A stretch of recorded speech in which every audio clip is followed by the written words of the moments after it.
Hej danske damper. I dag kigger vi på en fra GQ Vape, som jeg fik tilsendt i en lille bitte boks her, hvor der var 8 stykker i. I dag skal vi kigge på den, der hedder High Roller fra dem.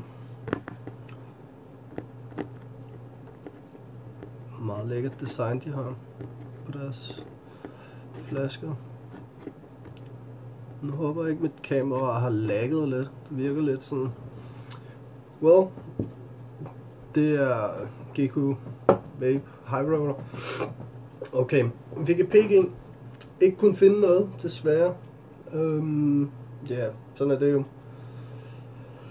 Flaskestørrelserne på dem, 30 ml. Ganske fin størrelse for mig. Især for at tilsende noget review produkter her, så kan vi i hvert fald nå at smage på dem, når der er 30 ml. Nikotinen, som de alle sammen er i, det er 0, 3, 6, 12 og 18. Jeg har fået dem med 0 i, så det er lidt ærgerligt for mig. Jeg plejer at ryge 6 mg, så derfor så er den heller ikke kras så meget. Det kommer vi ind på senere. Okay, lad os tage dem i rækkefølgen. Den rækkefølge vi altid har. Farven på den. Yeah. Meget, hvad hedder det? Meget klar i farven. Ikke så meget råb på bare der. Okay. Hvad de selv siger fra firmaet af, at den har en, på engelsk, der vil jeg sige den lige ud. The perfect refreshing pineapple blend to enjoy all day. Like a day at the beach as a high roller. Okay, high roller, fair nok. Så det vil sige, at den har noget ananas smag i sig. Og det er jo, ananas, det er fint for mig faktisk. Jeg kan godt lide ananas, det er helt fint for mig. Så ja. Skal vi prøve at smage på den? Jeg har lige smagt på den lige før. Jeg prøver lige at smage igen. Så vi lige kan være 100% på, hvad der er, jeg siger til det.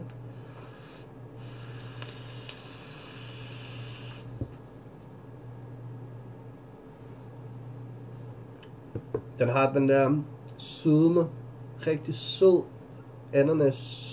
ananas juice måske, vil jeg sige. Meget fin for mig faktisk. Ganske glimrende smag. En smag, der ligesom bruger igennem på en. Den bliver også siddende på tungen. Lidt sød, måske lidt tør i det. Ganske fin. 12-pinden, kras, som I vil kalde det på dansk måske. Den er, der er overhovedet ikke nogen, men det er højst sandsynligt, fordi at jeg har den med 0 nikotin i. Det er lidt ærgerligt. Jeg elsker at review 6 mg normalt, fordi at så ligger den lige på en hårfin balance mellem 6 og 12. 12 er det de fleste ryger i. Damper, undskyld. Okay. Lugten af den, når man går ud af rummet, kommer ind igen. Det er en meget sød lugt. Det er stort set kun ananas, man kan lugte. Så det ligger jo også oppe af selve smagen. Hvordan dampen er på den? Ja, vi kan jo take a look. Kører på 40 watt, 0,3,6 ro.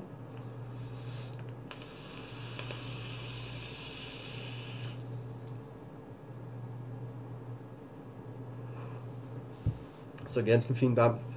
Den læner sig måske noget 60-40 pg, måske. Prisen på en 13 eller 30 ml flaske, den er $18, har jeg fundet den til en hjemmeside, de selv linker. Og det er rundt regnet lige pt. $123. Undskyld, kroner. Produktets kvalitet, altså som sagt igen, jeg plejer at dampe 6 mg, så, men ellers er produktets kvalitet, det er rigtig god, som det også fremgår, når man køber en hel boks, der er sgu gjort noget ud af designet, og lige prøve at åbne den, og lige kan have været sneak peek. Der er gjort noget ud af det i hvert fald. Og det er også det, jeg synes, de har gjort med produktet i hvert fald. Overall 7,5, 8 fra en 1 til 10 skala. Så det er noget, der er værd. Det var alt for GQ Vape med High Roller. Ja, hygge.